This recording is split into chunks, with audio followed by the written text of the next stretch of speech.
Jackalopes, what are they? Can they be a Fursona? Let's talk about it in today's video. Are you ready? Let's go! Hi there, I'm Kame the Turtle, and you are watching a Mythic Fursona quest. Here I'll talk about various creatures from myths and legends, and tell you how I think they could be turned into a Fursona. And today, we're talking about the Jackalope. Now this creature is one of the lesser known creatures out there, primarily found within American folklore. What is a jackalope? A jackalope is described as being a jackrabbit with antelope horns on its head. Found primarily in the western states of the United States of America. And other than having antlers on their heads, they're not really known for much else. I mean, it's described as being able to sing in a tenor voice, and mating during thunderstorms. But beyond that, there's not much to it. It's just a rabbit with horns. Jackalopes have been said to have originated within the 1930s. So yes, after Prohibition actually. Where a taxidermist by the name of Douglas Herrick and his brother took some jackrabbits and some antelope horns, stitched them together to create the first jackalope that they sold to a bar in Wyoming. And the Herrick brothers would go around selling the jackalopes to various other places, spreading the tale of the jackalope. Some people started believing that these were real creatures, and started spreading the legend of the jackalope themselves. And as such, the jackalopes actually fall within the tall tale category of legends. However, it's not exactly true. I mean, yeah, that's probably where the majority of jackalopes came from. The Herrick brothers. But then again, we've seen horned rabbits be told throughout history in multiple different cultures. So, if there's such a thing as jackalope in reality, that's a possibility. However, there's another possibility. Rabbits that have been described with horns throughout history might actually be suffering from a type of virus called a Shopoloma virus, which caused bony structures to grow on the outside of the rabbit, including structures that resembled horns. And people might have mistaken this virus and gave it a mythical property. Even today, you can still see rabbits suffering from the Shopoloma virus.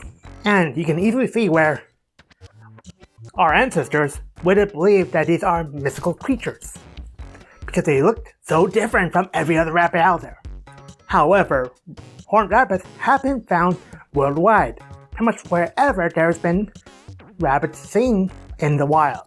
For example, in countries around Germany, there's been described to have a creature called a robotiger, which is said to be a chimeric creature that has a rabbit with horns and pheasant wings. So once again, we have another horned rabbit. The wings, I can't tell you where that came from. The wings might have been just a metaphor on how quickly the rabbit with the virus could run away, and they ran so fast they practically flew. Hence the wings. But that's just an idea I have. Could be wrong. Could be right, could be wrong. So the historical aspects of this creature is quite interesting, as it has roots to real life issues that rabbits actually suffer from.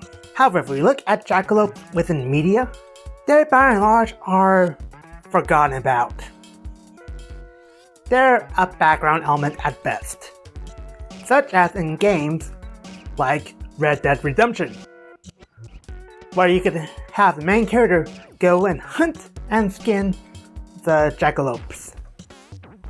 However, there's at least one Pixar short where the jackalope was a major character, which was the Pixar short Bound, which played before the original Incredibles movie.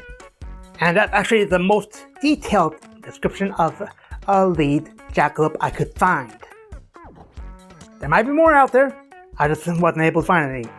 Now, how can we turn a jackalope into a fursona? The easiest way is to take a classic jackalope representation. A jackrabbit, which is a member of the hare family, and add the antelope antlers to it. And then we enter the debate on having it walk around on all fours or on its hind legs. However, there's more than one way to do this. Just because they've been described as being members of a certain species doesn't mean they all have to be. So you could change the rabbit species to something else, like, I don't know, a Flemish giant, which is about the size of a 3-year-old child, if you stand them up. And you can change the horns to something else entirely, from antelope to, I don't know, ram horns.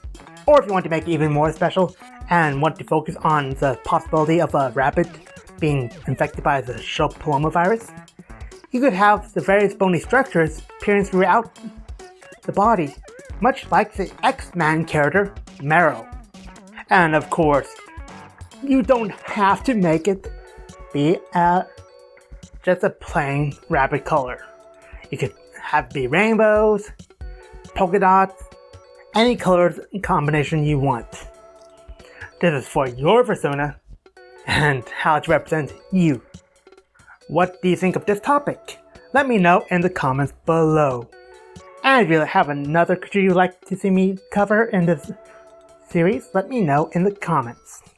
If you want more advice on how to turn something like a griffin into a fursona, you can check out that video linked in the cards above and description below. Or, if you just like what you saw and want more, make sure you subscribe to the channel if you haven't already. Hit the bell for notifications when my next video airs. Leave a like, maybe a comment, share with friends, family, other furry friends you might know, and I hope to see you all next time. Johnny.